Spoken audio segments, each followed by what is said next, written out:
अस्सलाम वालेकुम। English 101 ENG 101 final term spring 2021। सबसे पहले मैं आपको इसका पेपर दिखाना चाहूँगा जी कि पेपर क्या आया, और फिर उसके बाद कुछ इम्पोर्टेंट टॉपिक्स के ऊपर बात करेंगे जो मुख्तलिफ़ लोगों के साथ बात करने के बाद मुझे अंदाज़ा हुआ कि इस तरह की चीज़ें आ रही हैं, रिपीट हो रही हैं। एक चीज़ याद रखें कि हर बंदे का पेपर बिल्कुल मुख्तलिफ नहीं हो सकता।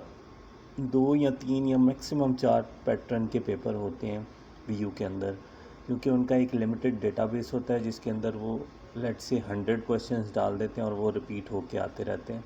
ऐसा नहीं हो सकता कि हर बच्चे के लिए वो सेपरेट MCQs और separate long and short questions डालें। तो कहीं ना कहीं कुछ ना कुछ चीज़ें कंबाइन होती हैं। ये जो मैं आपको दिखा रहा हूँ तकरीबन 2 से 3 पेपर हैं। सबसे पहले मैं अपना पेपर आपको दिखाना चाहूँगा। ये पेपर जनाब रहा आज का, इसमें मोस्टली मेरी लक समझ लें कि कोई भी लेंथी राइटिंग क्वेश्चन में कोई ख़ास नहीं था। सबसे पहले फिलिंग जितने भी MCQs थे वो सब के सब फिल इन द ब्लैंक्स थे विद अप्रोप्रिएट वर्ड। स्पेसिफ़िकली 2 या 3 वर्ड की चॉइस दी गई थी जिनको चूज़ करना था। उसके बाद पैराग्राफ एक दिया हुआ था छोटा सा, उसका टाइटल सेलेक्ट करना था। वो भी मल्टीपल चॉइस क्वेश्चन थे। मल्टीपल चॉइस क्वेश्चन में 3 थे, वो उसमें से सिलेक्ट करना था। बिल्कुल इजी था। Idioms, there were some idioms जैसे pull someone's leg, speak of the devil etcetera, इस तरह के आप गूगल कर लें, आपके हैंडआउट्स के अंदर भी हैं, उसमें देख लें। उसके अलावा पैराग्राफ एक दिया हुआ था जिसमें फिल इन द ब्लैंक्स थे कोई 5। ये लॉन्ग क्वेश्चन था जिसमें फिल इन द ब्लैंक्स थे और वो भी मल्टीपल चॉइस ऑप्शंस दिए गए थे जिनमें से सेलेक्ट करना था।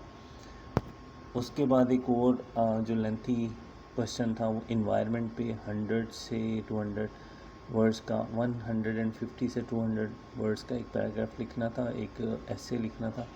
लेकिन बहुत इजी था, there was no problem at all.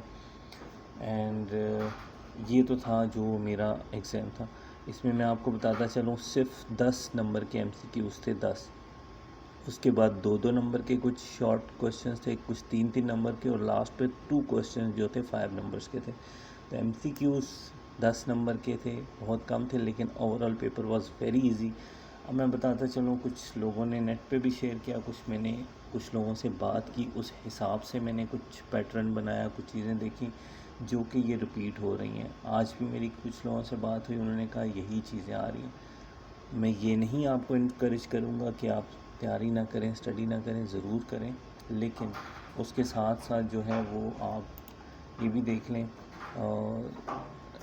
Kind of आप वॉवल्स को देख लें, यूज़ ऑफ वॉवल्स, और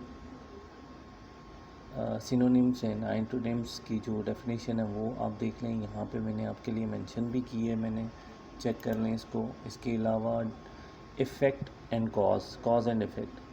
कॉज एंड इफ़ेक्ट क्या होता है? Cause and effect is the relationship between two things when one thing makes something else happen. वो की definition very childish.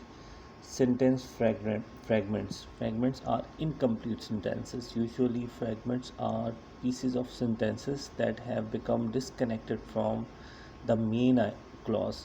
Main clause से जो एक सेंटेंस डिस्कनेक्ट हो जाता है, जिसका मतलब पूरा नहीं हो रहा, दैट इज़ सेंटेंस फ्रैगमेंट। इसके अलावा जनाब इसके अंदर टाइप्स ऑफ लैंग्वेजेस, 2-3 लोगों से मेरी बात हुई, वो है, और टाइप्स ऑफ लैंग्वेजेस जो है वो 3 तरह की इन्फॉर्मेटिव हैं। हम किसी को इन्फॉर्मेशन देने या लेने के लिए इस्तेमाल करते हैं। एक एक्सप्रेसिव लैंग्वेज होती है जो हम इशारों से या इस तरह किसी को एक्सप्रेस करते हैं, अपनी फीलिंग्स एक्सप्रेस करते हैं। एक डायरेक्टिव लैंग्वेज होती है, हम किसी को ऑर्डर्स देते हैं या किसी का ऑर्डर लेते हैं। तो ये informative language function, expressive language function और directive language function, there are 3 common use of language function. उसके अलावा एक क्वेश्चन था जी, how does a comma splice differ from few sentence. अच्छा, ये देखिएगा कि आपने बहुत लॉन्ग या लेंथी आंसर्स नहीं लिखने। और इसके अलावा था what is phoneme. Phoneme is linguistics smallest unit of speech distinguishing one word. तो थैंक यू वेरी मच।